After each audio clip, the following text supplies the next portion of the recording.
On January 9, 1979, Commissioner Ambach and Dr. Robert King appeared in a program called Investing in Success with Louis Rukeyser. The program was produced to publicize the benefits of the U.S. Office of Education's National Diffusion Network. Instead of continually refunding the development of highly similar programs, the National Diffusion Network spreads the word around the country about programs that are systematically validated by a national panel and are available for replication. In addition to public television and closed-circuit distribution throughout New York, the program has been broadcast in several states and is being distributed by the U.S. Office of Education on 16mm film to all 50 states. Each of the 50 states has its own way of taking advantage of the NDN system. In New York, which has received NDN funds and participated in the network for the past 2 years, there is a unique program. Commissioner Gordon Ambach and Dr. Robert King of the New York State Education Department are good people to talk with about how NDN has been put to work in New York. Commissioner Ambach, we've just seen something of how NDN works nationally. Can you tell us something about how it works here in New York State? Be very pleased to. We have a very diverse educational system in New York State. We have more than 3.5 million students. We have more than 750 school districts, thousands of schools, public and non-public. And so when it comes to spreading good ideas of practice in education, you have to have a very sophisticated network to do it. The way it operates in New York State is our state education department is at the hub of the network. We have certain key people here who identify practices from around the country and the state, who then assist several agents that we have throughout the state, some 35 in number, who work with what we call intermediate units. There are boards of cooperative educational services, larger than the school districts, and yet not as large as the state as a whole. And through these regions, we can then tailor or match the particular practice that might be put in place with a school district initiative. Dr. King, could you explain how the Title IV-C grant program works in connection with NDN?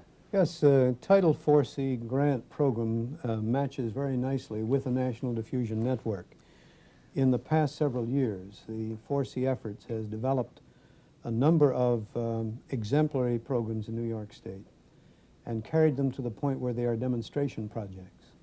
These projects are then tested, field tested, and once they get the Good Housekeeping seal of approval, they are then available for school districts to adopt.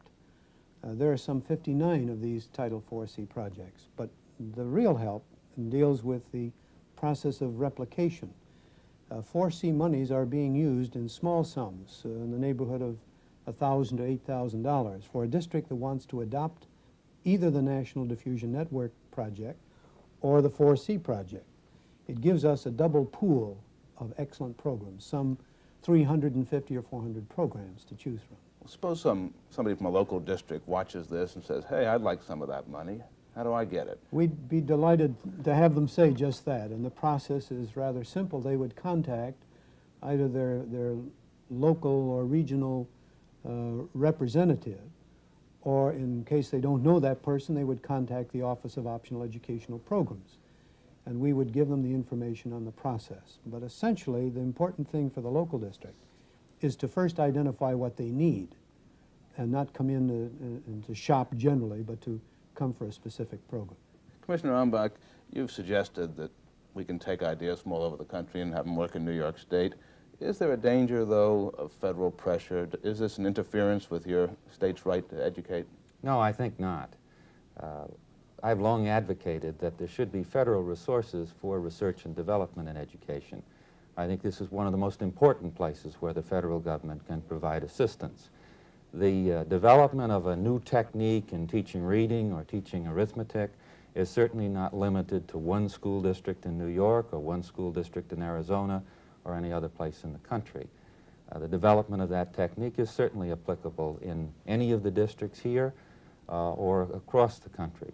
So the pooling of our total national resources through what may be U.S. Office of Education grants for research is very appropriate.